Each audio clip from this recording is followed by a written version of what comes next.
am I speaking clearly? That is, seriously, I don't want to speak too slowly and boringly, but I also don't want to be racing along at a pace that leaves people bewildered. And if anything isn't clear, first of all, please interrupt and ask questions. But second of all, I'm asking at the outset, are we communicating? Is anyone? Yeah. Yes. Yeah. Please would you switch off your cell phones because it interrupts. Okay. So I hope you all have the diagram in front of you, and I'd like to call our attention to it because, of course, after that exegetical background, we need to finally get to the Noahic covenant. What is it? And before considering the various other components that ornament the page, I think it may be most helpful for us to consider what they are. And so we go through the list. A prohibition on murder, a prohibition on idolatry, and I'm going to specifically define that as meaning, deifying what is not divine. Perhaps idolatry itself is a poor translation. The expression that is characteristic in our parlance in Hebrew is avodah zarah, which means alien service. Idolatry carries the connotation of bowing down to a little statue. Obviously, we imply by avodah zarah, by alien service, something that may be far more sophisticated than that, but nonetheless, that constitutes deifying what is not divine. A prohibition, number 3, on sexual immorality. Number 4, a prohibition on theft. Number 5, a prohibition on blasphemy, where, again, a definition is in order. By blasphemy, we mean cursing God in God's name. And finally, a prohibition on eating a limb that is taken from a living animal. The 7th is the establishment of courts, of a legal system to enforce the other 6. Now, at this point, of course, you already know, after our survey of the exegetical background, that the answer to the obvious, where is this written, is, of course, in a word, nowhere. Not in the Bible. It is, as you may note in the antecedents of the Noahide laws, something that we do find in our tradition, recorded in the Talmud, recorded in the Midrash, codified in the codes of halakha, for example, by Rabbi Moses Maimonides. And one additional dimension that I do feel compelled to share with you, even though I don't think it's my business, is very likely, perhaps, the subject of the laws to which James refers in Acts chapter 15. I don't think that's my business. That's your business. But you're welcome to. But I must note in this regard that I am beholden in particular to one of the great luminaries of Torah scholarship of the 18th century, Rabbi Jacob Emden, who in an essay that he published in 1757 and reissued in a somewhat expanded form in 1758, an essay, I should stress, that is, to the best of my knowledge, without parallel anywhere in rabbinical literature, in that it quotes copiously from Christian scripture. His name again, please? Rabbi Jacob Emden. Emden. Part of his life he lived in a town of which you may have heard called Amsterdam.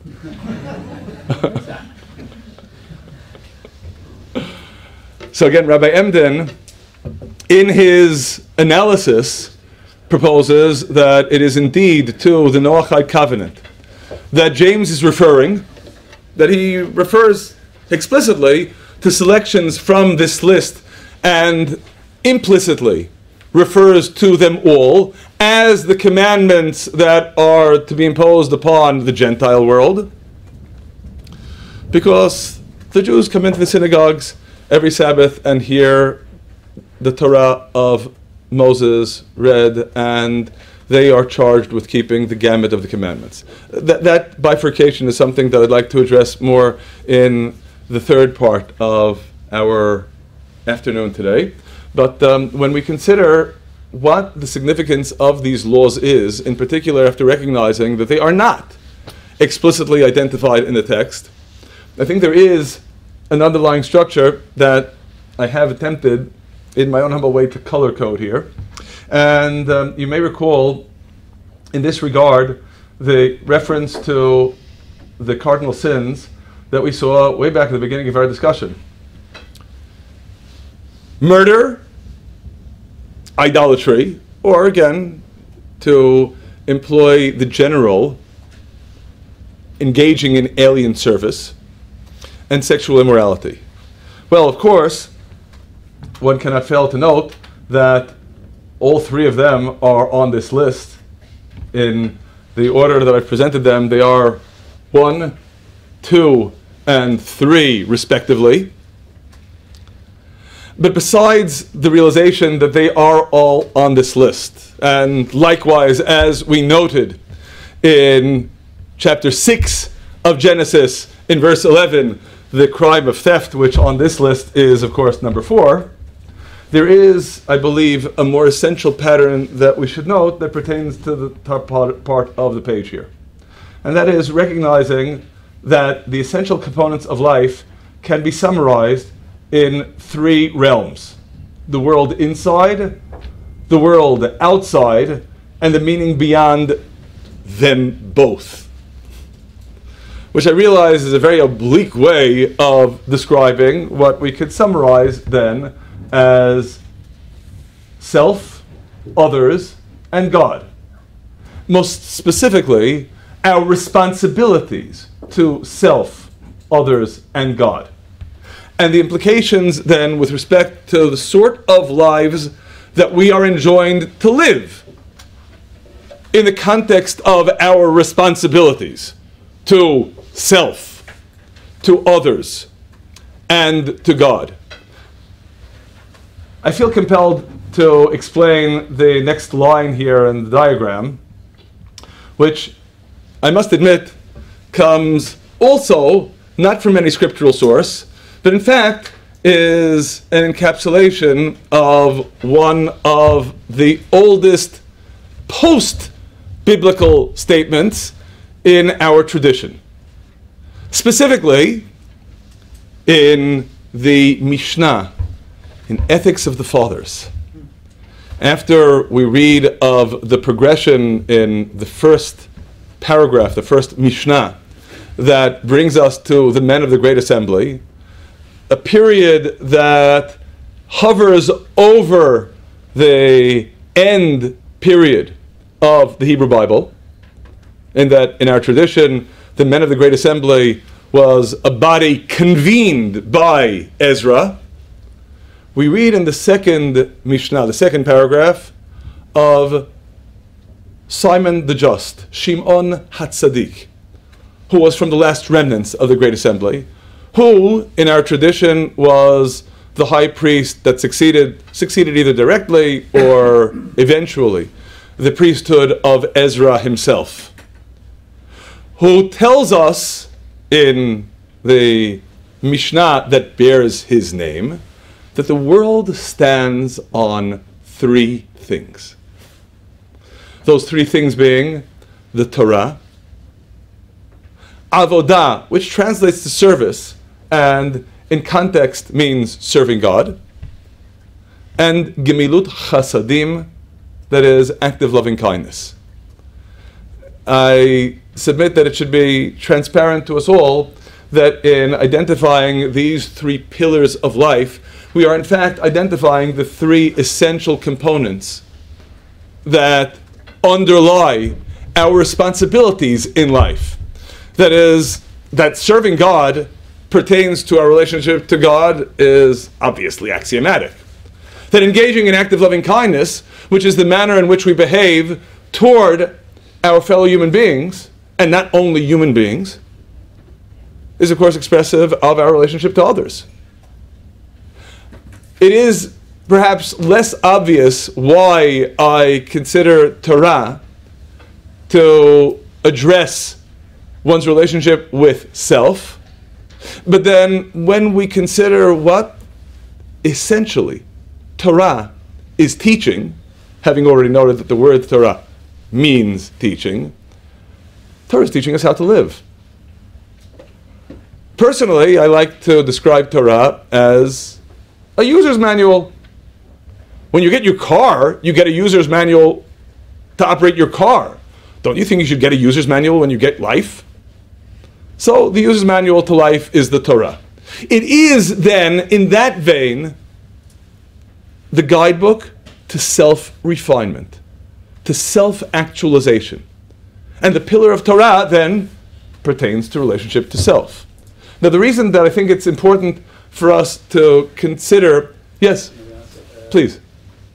You know perhaps why in our tradition Torah is translated by law instead of teaching?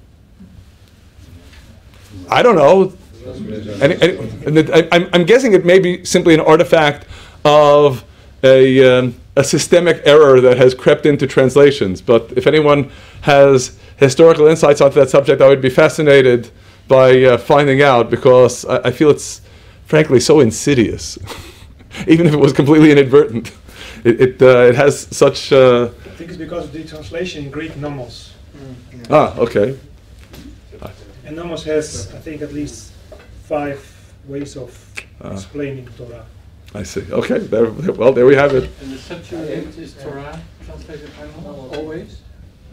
Nearly almost. Always, yes. Mm-hmm. Nearly always. I see. Okay. It is true that Torah can have the meaning of law, as in a particular domain within the corpus of Torah. When we read, for example, this is the Torah of a particular offering brought in the temple, then it is the laws that pertain to that offering. But of course, that's not the meaning of the word Torah. That's a borrowed sense that is based upon the core meaning, which is teaching. But in any case, returning to our progression here, I think this 3-way division of the components of life, which is admittedly simplistic and schematic, as all divisions usually are, is particularly helpful in our understanding the nature of the Noahide laws. Because upon reflection, of course, we realize that the 3 cardinal sins, murder, alien service, idolatry, and sexual immorality, are indeed respectively violations of these 3 pillars. I must note that here again I am beholden to a source I mentioned earlier, Rabbi Judah Liva of Prague, the Maharal of Prague, one of the great Jewish thinkers of the 16th century, who indeed stresses this correspondence in his commentary on the statement of Simon the Just, to which we just referred.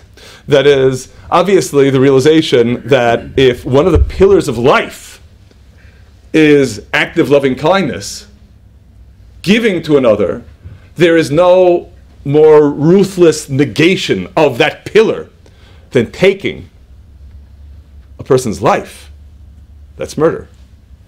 And of course, likewise, in the Hebrew, it is glaringly obvious that if one of the pillars is avodah, service, then its ultimate negation is avodah zara, alien service, which is idolatry.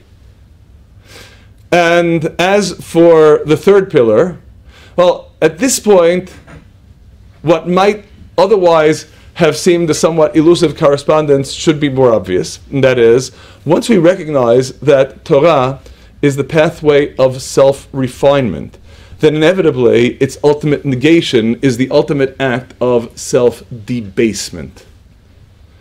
Inasmuch as the drives and passions of human beings are the means through which we are summoned to scale the heights of holiness, imbuing our lives with meaning, taking those passions, and instead of elevating them to a human and ultimately godlike level, using them to behave like animals, is the ultimate negation of Torah. So there is no more glaring negation of Torah than that which is encompassed by sexual immorality. The three cardinal sins corresponding to the three pillars. And indeed, as Rabbi Judah Leva of Prague aptly expresses it, violating any of these is tantamount to yanking out one of the pillars upon which the world stands. Of course, by world here, we mean merely a colorful metaphor for your life. A violation of any of these three is a negation of your very life. And so, while if one is acting under duress, we have a general principle that when one acts under compulsion, one is pardoned, but still and all, with respect to these cardinal sins, we are indeed enjoined, if faced with the choice of death or violating any one of them, to choose death. Because living by violating one of these three isn't living anymore. It isn't life if one of the essential pillars of life has been negated. So these three then, of course, constitute the direct negations of these three pillars, hence, of course, conveniently color-coded. So the sixth point, not eating. Wait, I haven't gotten to the text. I've only discussed the first three subs so far. Give me one moment. Yes. If those seven rules, that's mentioned, call them rules, should be considered by entire humanity, but if Torah is part of these seven rules, how do you view Torah in regard to humanity? I want to stress here, Torah is not one of the rules. I'm merely employing Torah as the guidebook to self-actualization to understand whence this list comes. But indeed, this list, I should stress, and I'm going to stress, is not predicated upon the presumption that you can access them through Torah or that you even need to access them through Torah. But I want to expand upon that a little bit later. That is, I think that's a critically important point that pertains inevitably to understanding what this set of obligations is intended to invoke.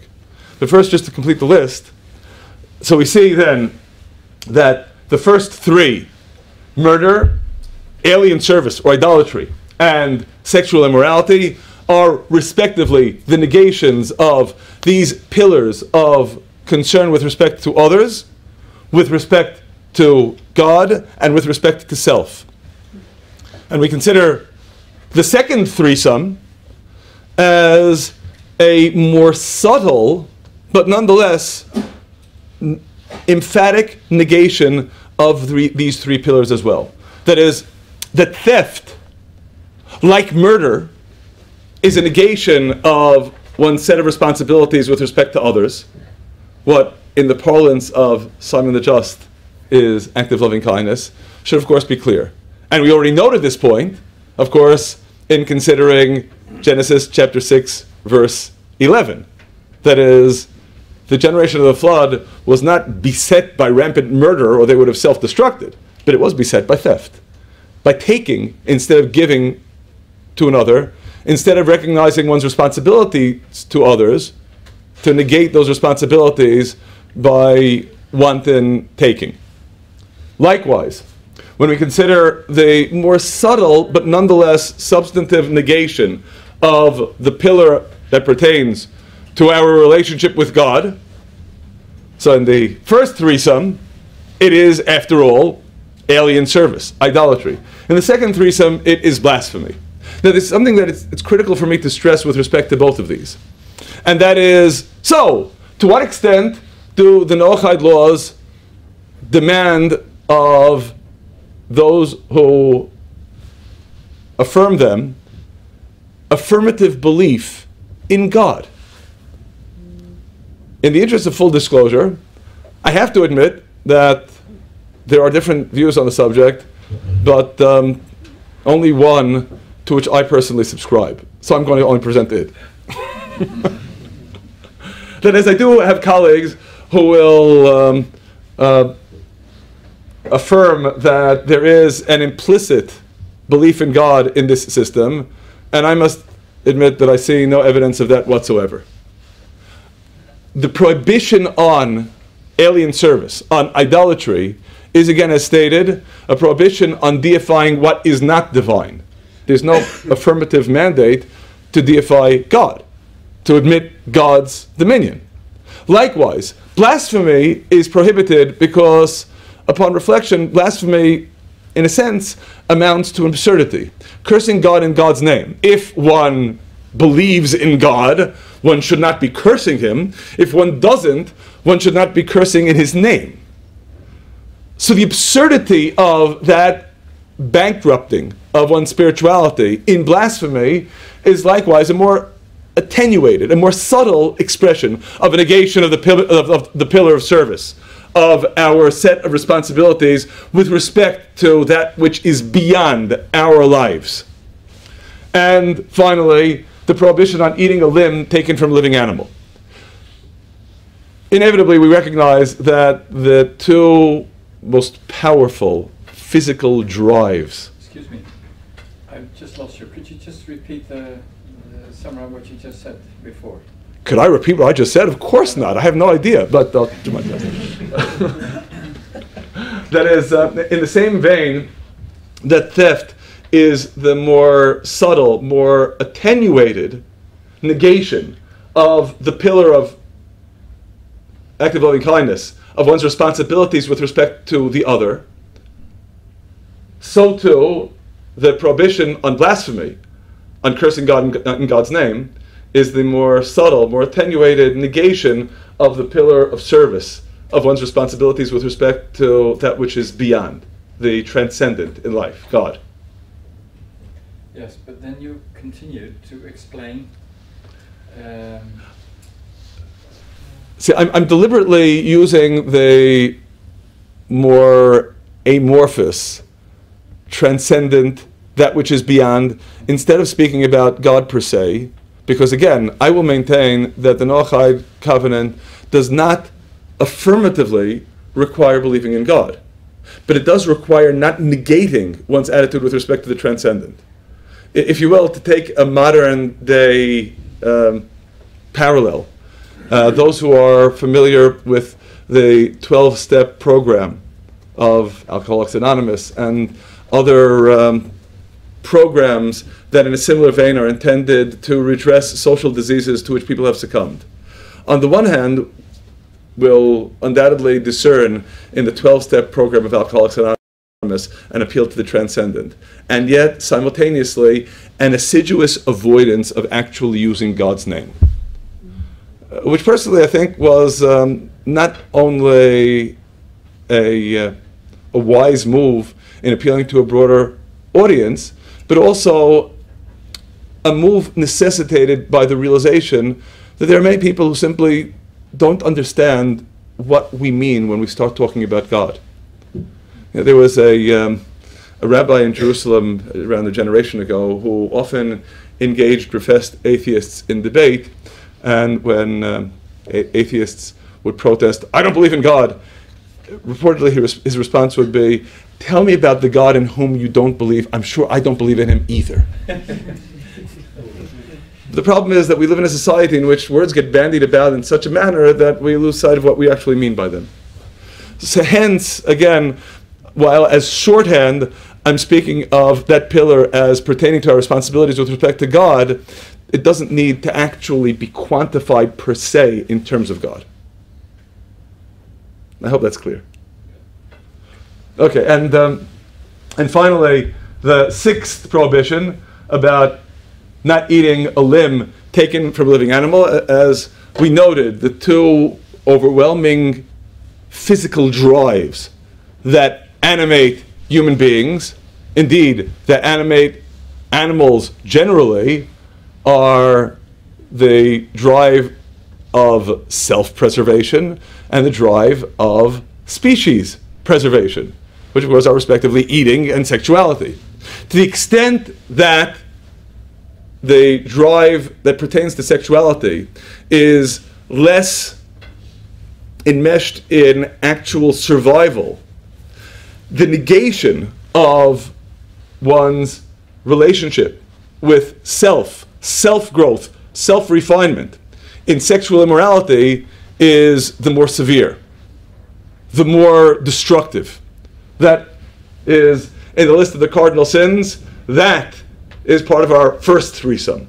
But to the extent that just as sexual immorality amounts to the debasement of the God-likeness within us, that enables us to take our physical drives and elevate them to a spiritual level, so too the debasement of our eating, which on the one hand can likewise be a framework, a context through which we express our devotion to God. It's debasement by the unfettered animal act of eating a limb torn from a living animal. The grotesque cruelty that regards the world as simply existing for the satisfaction of my drives, of my pleasures, that likewise figures on the list of the Noahic laws. Chaim, for that sake, you could also have written it in green, didn't you? As the act of love and kindness for the animals. I could have, except that would make sense if the prohibition would simply be tearing a limb from a living animal. And ironically, that's not the prohibition. The prohibition is eating the limb torn from a living animal. But you have to tear it before you can eat it. No, true. But I'm emphasizing here that while you're completely right, that the act of cruelty is in itself a vulgarity that undoubtedly these laws should be training us to avoid generally, inasmuch as the prohibition pertains to the act of eating, just as in number 3, the prohibition pertained to the act of sexuality. It's the way we relate to our drives, the way we relate to our passions, that is the direct object of the prohibition. So it's not relating to our responsibilities with respect to the rest of the world. That exists, undoubtedly, but as an archetypal prohibition, it is a prohibition with respect to the debasement of our drives and desires, treating ourselves as animals instead of taking those desires and elevating them to a more refined and ultimately godlike level. But it's because the covenant is so explicitly protective of the animals. God makes the covenant with the birds, with all these animals that went into the ark, so it's so positive. It seems as if God defends creation and also the animals. So why not be polite to the animals? I think it's a wonderful idea. We should certainly be polite to the animals. But I'm going to note in this regard, and I have to admit that this too is something that can readily lend itself to a whole separate discussion. But in the what Torah, he says is not based on wait, the kosher. but let me just express the paradigm here, that we in contemporary Western society are very much oriented to thinking in terms of rights. And we look into the Torah, and of course in biblical Hebrew, what's the word for rights? Time's up. It was a trick question. There is no word for rights.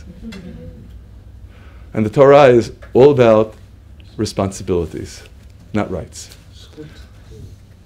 Zchut, in the sense of right, is a modern appropriation of a Talmudic term, but it doesn't exist anywhere in the Bible in that sense. And tzedakah? Tzedakah is an act of charity or act of righteousness. But no, I mean, what I mean by rights is to have the arrogation of prerogatives that are due me, such as in the American Declaration of Independence, the right of life, liberty, and the pursuit of happiness. Those are rights. And that conception, that construct of rights, is entirely foreign to the Torah. And a good example of that, actually, is that in contemporary Western society, we are very much attuned to thinking about animal rights. Well, in the Torah, we will seek in vain anything about animal rights. What we do find is laws that pertain to, in the Hebrew, tsa'ar ba'alei chayim, the avoidance of the suffering, the anguish of living things. But that's not a right of the animal, that's a responsibility of the human being. And it makes, of course, all the difference, because a right is something that can be waived. A responsibility is something that is inviolable. As another case in point, in Western society, a suspected criminal has the right to not engage in self-incrimination. In Torah law, it is the responsibility of the courts that an individual does not have the ability to make himself considered wicked. And therefore, of course, in Western society, while there is a right against self-incrimination, if a criminal chooses to incriminate himself, then his testimony is considered valid and binding to be used against him. Whereas in the education of Torah law, self-incrimination is null and void. It doesn't have any consequence, because one has responsibility to oneself, and incriminating oneself would be a violation of that responsibility. So, getting back to the subject here, I'll express the attitude with respect to the animal kingdom as our responsibilities. But that's not the responsibility that is invoked in number 6. The responsibility invoked in number 6 is your responsibility to yourself, to not debase your act of eating. Your responsibilities, indeed, with respect to the animal kingdom, with respect to the world in general, can be legion. And I feel compelled to share with you here that the truth is, it's not really 7 laws. That is, first of all, in the much more detailed redactions of all of the laws that are pursuant to these categories, there are a lot more than 7. Sorry, folks. But on the number 6 is also the kosher ruling provide. Sorry? The kosher ruling is also on the number 6. Well, again, it pertains to the act of eating. That's true, but obviously, again, not with respect to the parameters that are enjoined in the laws of the Torah, which are on a very different plane than these. And we'll note further, it's important for us to appreciate with respect to this list. Number 1, with respect to our attitude altogether vis-a-vis the Noahic laws, and this is going to be a more direct object of discussion in the third part, the Noahic laws constitute not a ceiling, but a foundation. Everyone is welcome to express his or her devotion to God through additional acts of devotion, either taken from the laws of the Torah that obligate Israel, or, frankly, from elsewhere. One can find innumerable opportunities to express one's devotion to God. These are not, however, mere votive acts, these are obligations. And in understanding what they constitute in terms of obligations, it's important for us to see them as the imperatives that they are. Now, again, I'm going to reiterate. If we seek explicit biblical sources for these prohibitions, we will seek in vain. Of course, from my perspective, as a believer in both the revelation of the written Torah at Sinai and the oral tradition that we believe came with it, that doesn't trouble me in the slightest. I regard this as part of the tradition that God revealed to the world explicitly through Moses, implicitly, indeed, through all of the generations of humanity, going back to the first human beings who engaged in a direct dialogue with God. Adam, Noah, the human beings who served as the beacon, the basis, the source of the initial revelations of God to the world. But what I do feel compelled to stress in this tabular format is the realization that what these laws constitute, beyond the specifics of the prohibitions that they entail, beyond the level of obligations, is archetypes, attitudes. The invocation of a sense of responsibility with respect to these essential components of life. Relationship with self, relationship with others, relationship with that which is beyond, which of course by shorthand we will identify indeed as God. They represent the foundation, and this is a critical point of emphasis here, because these rules we regard as binding on all of humanity. Now, I remember a number of years ago a conversation that I had with a very dear friend, Karl von Ort, the founder of Christians for Israel, in which he commented to me, "You Jews are always talking about the Noahic laws. I taught my children about the 10 Commandments."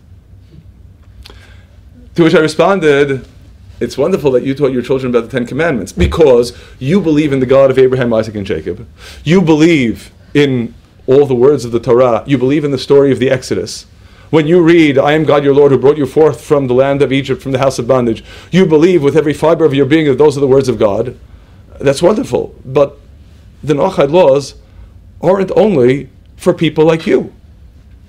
There are people who never heard of the Bible, and certainly never heard of the God of the Bible.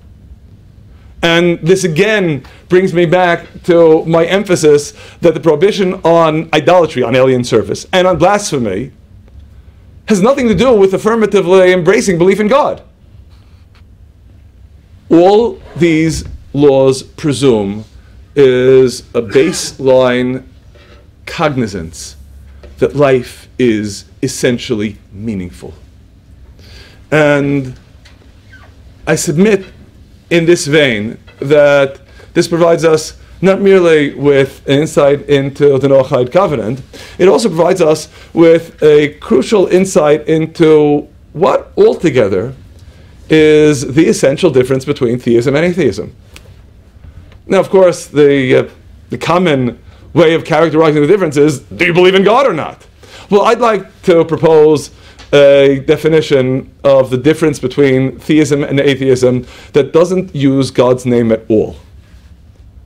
I have a reason for my agenda here. I'll get to that in a moment. First, my definition. The difference between theism and atheism lies in the question, is life intrinsically meaningful or not? Period.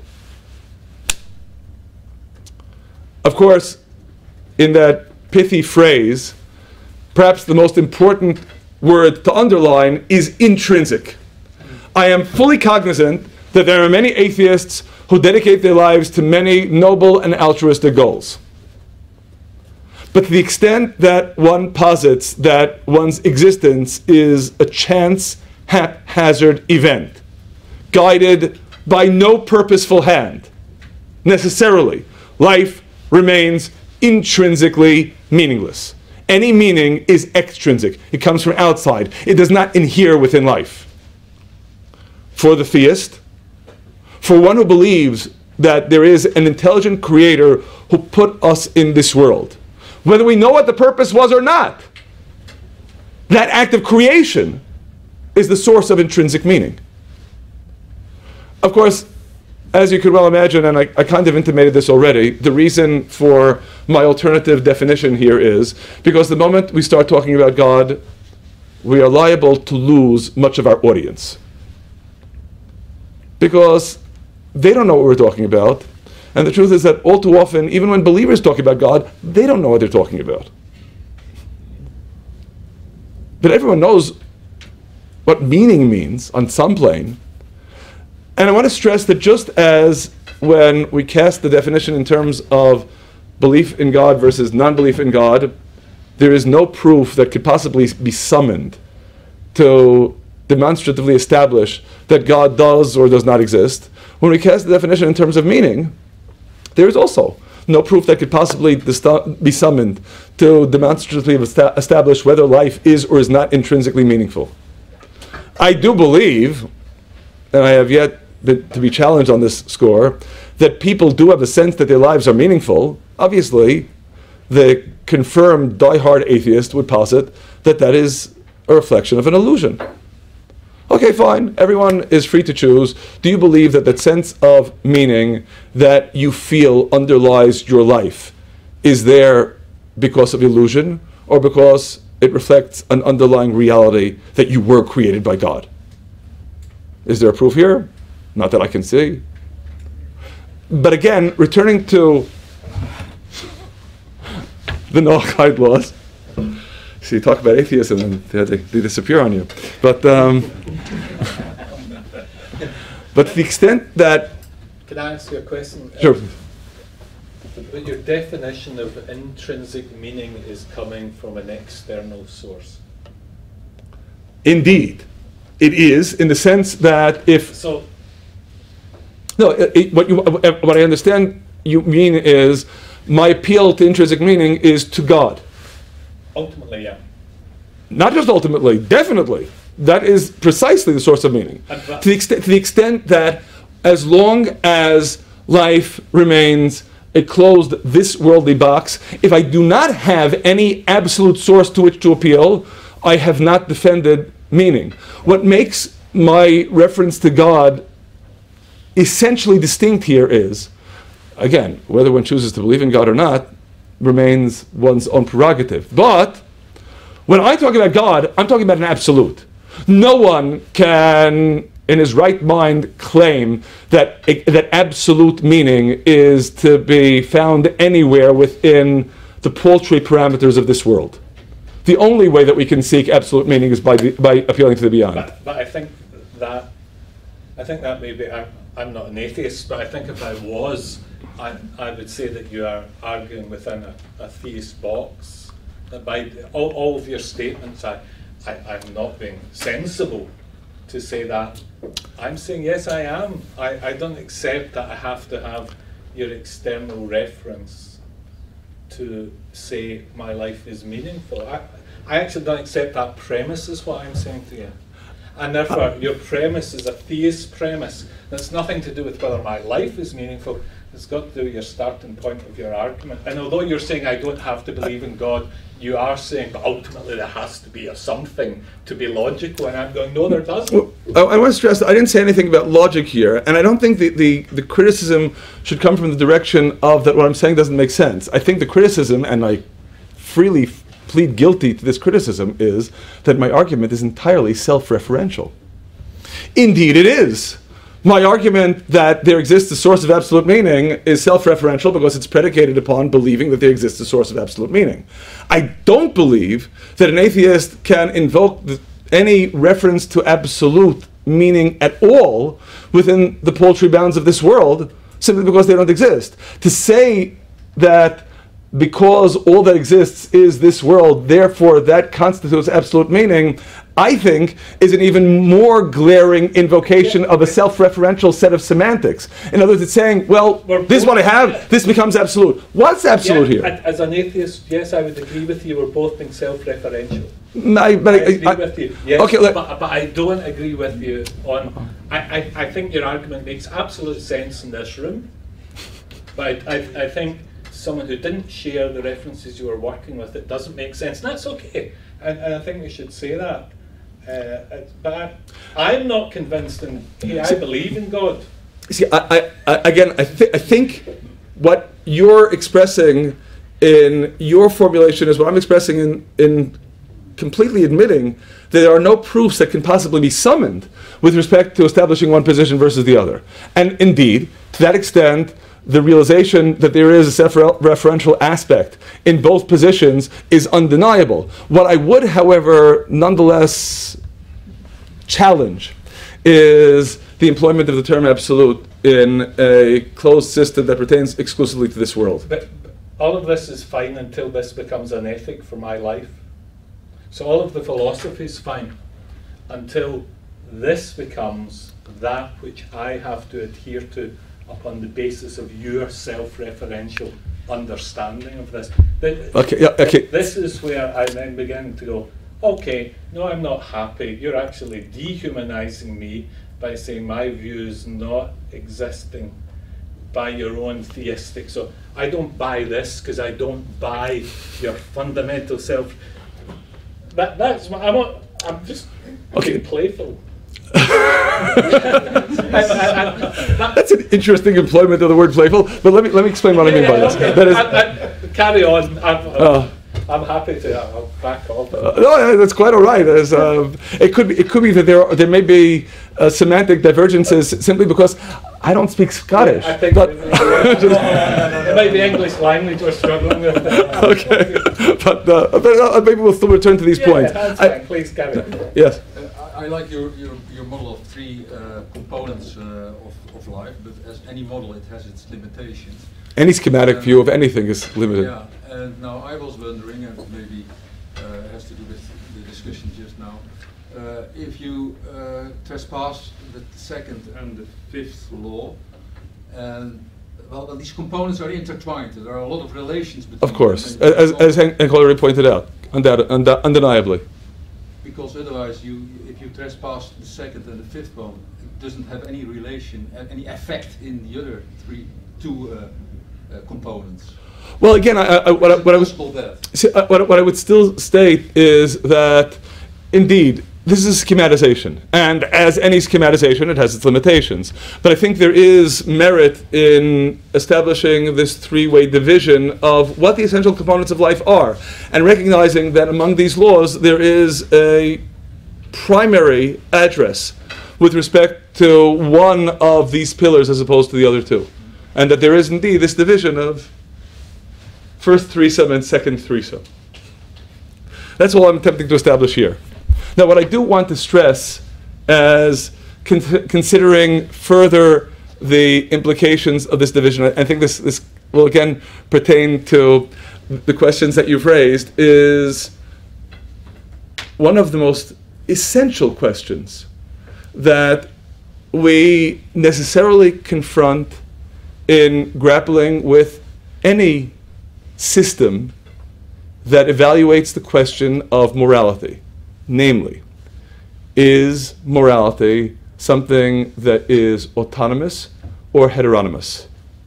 Is morality something that comes from within, from its own system, or is it specifically a system that is imposed from outside? Now, with respect to the Noahic laws, you may rightly already anticipate whether I would deem them to be autonomous or heteronymous based upon my having already conceded that I can find no explicit statement in Scripture that affirms them as such. That is, there are components, as we already noted, but certainly as a corpus, there is no explicit scriptural statement that presents them. And therefore, when we ask, essentially, upon what basis do we invoke them, this is perhaps the most critical theological implication of the very existence of such a corpus of Noahic laws. That is, that a human being has an innate moral sense that is sufficient grounds to be able to come to these essential bases of moral living. Now, before I elaborate further, I'd like to explain what I mean by this statement in the first place. And this brings me to Genesis chapter 18, where startling, even revolutionary thesis is presented. And of course, as you could see, the portion that I bold-faced in these verses, it was indeed intentional in highlighting what I'd like to stress here. This is after God has informed Abraham of the impending doom of Sodom and Gomorrah, of the 5 cities that have become legendary in their depravity. And in chapter 18, verse 21, And Abraham drew near and said, will you indeed sweep away the righteous with the wicked? And of course, the specifics, peradventure there are 50 righteous within the city. Will you indeed sweep away and not forgive the place for the 50 righteous that are therein? That be far from you. God forfend that you do like that, to slay the righteous with the wicked, that the righteous should be as the wicked. That be far from you. God forfend that you do such a thing. Shall the judge of all the earth not do justly? Consider the implications of this extraordinary challenge.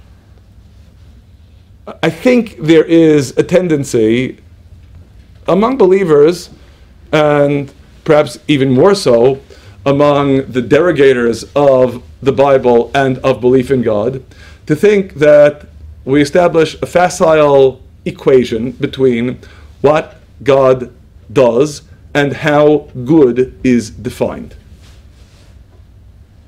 Whatever God does constitutes the good. So we might think, but of course it becomes immediately obvious when one considers Abraham's challenge that the Bible rejects that premise.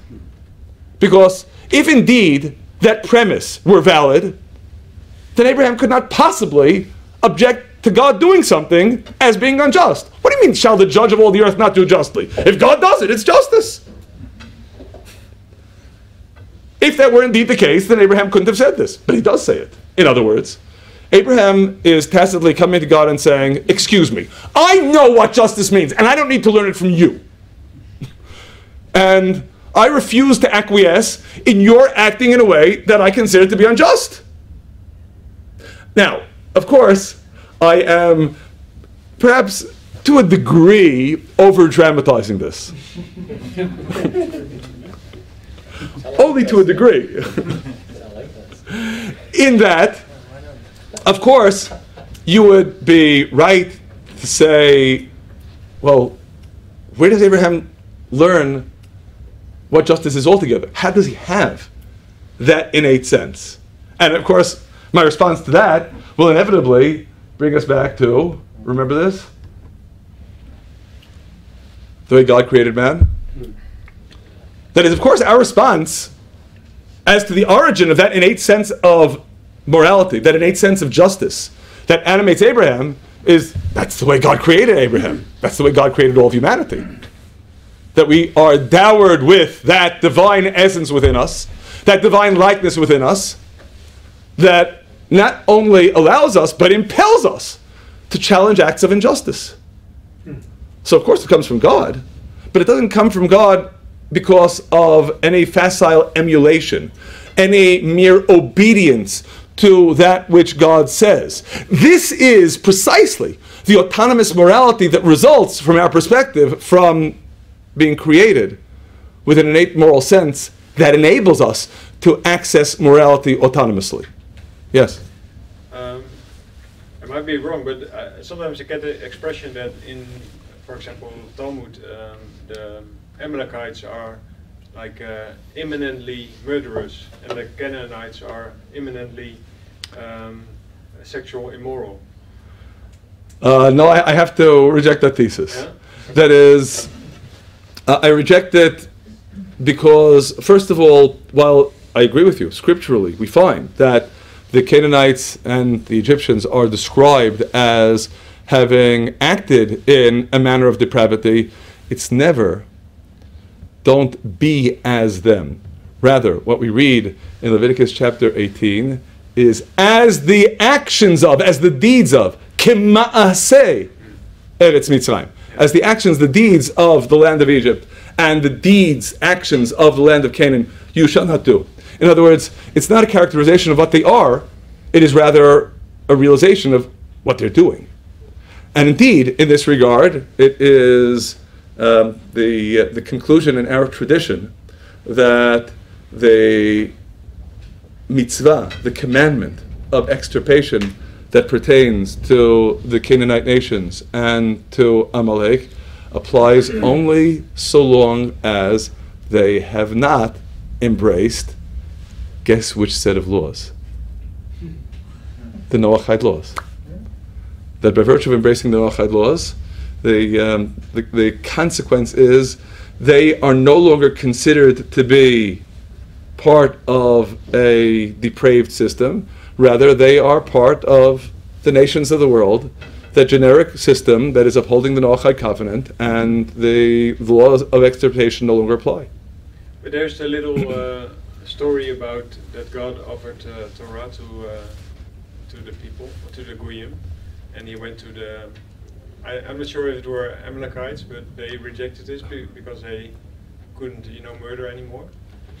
It wasn't the it wasn't the Amalekites. That is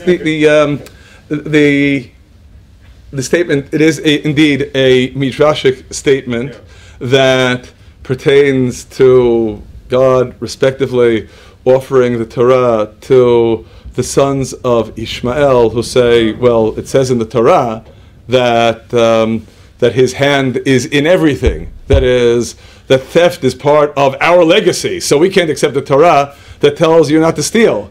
And that God approaches the children of Esau, Edom, and they say, well, it says in the Torah, you will live by your sword. So Torah that tells us you shall not murder isn't for us. And God goes to the descendants of Lot, Ammon and Moab, and they say, well, our very existence we owe to incest, so a Torah that tells us that we can't engage in sexual immorality just isn't for us. Yeah, but of course, the moral of the story in those instances was they were wrong. What's the proof they were wrong? If they really wouldn't have been able to accept the Torah, then God wouldn't have offered it to them. The underlying implication is that God is offering it to them because it is something that they can accept. It is something with which they can resonate. And just to steer the discussion back to the Noahide laws, you'll note that all of the examples that are presented in this colorful midrash are drawn from the Noahide laws. In other words, they could not possibly have been right. Because if indeed the underlying premise is that the Noahide laws constitute a system of autonomous morality, it is inconceivable that they were unable to accept them. So, if they were able, then why didn't they? Answer, at the risk of sounding sublimely simple-minded, they didn't want to. Not that they couldn't. But we are endowed with free will. They chose not to. Thank you. Yes? I think we should have a break now and proceed after the break with discussing, Okay. for example, the relevance of this theory for today in civil rights and government, etc., etc. Okay. And also a meeting like this. That's right. But I think it's very important because it reminded me of the famous question Plato asked in one of his writings. If things are good because God deems that they are good, or does God deem things good because they are good of themselves? It's also, it's the famous question he raises. And there is an autonomous moral obligation in human life. Of course, the reason that we are able, in some sense, to circumvent that question, and Plato was not, is because we believe in a creator who endowed us with that moral sense, which Plato did not. And by consequence of that, we can posit that it is autonomous and ultimately has its source in God. That's right. I mean, you said that this moral sense is the image of God. Indeed, right. Yeah. That is. It's not something external to God. It's Himself. Of course, that's exactly the point. That is, this is the God likeness that is imprinted in us, that enables us to naturally resonate with what is moral and to naturally recoil from that which is immoral. So Abram is not calling to some external form of justice outside of God. He is calling God to be Himself. Well, of course, that's true. That's why I was being a little bit overdramatic in my portrayal. But the reason for the presentation is because it certainly negates the facile perception that in our striving to be good, we are simply emulating, if you'll pardon my using a very crass English word here, that we are simply aping God. We're not copying God. We are rather resonating with the moral sense Yeah. that God instilled within us as an innate endowment. Yeah, it's improvisation. Yeah, and I should note in this regard, just perhaps as one final observation that I think is particularly germane, that in our tradition, the Noahide covenant, the Noahide laws, don't even require forewarning in order to establish a threshold of culpability. Because everyone can know of his or her own what right and wrong is with respect to these laws. The system of the Torah is unequivocally heteronomous. There is no way that one can intuit the mandates and prohibitions of the Torah. The system of the Noahide laws, however, is autonomous. Maybe we'll end on that note, although there's an awful lot more to elaborate with respect to it, so you can air out and we can continue.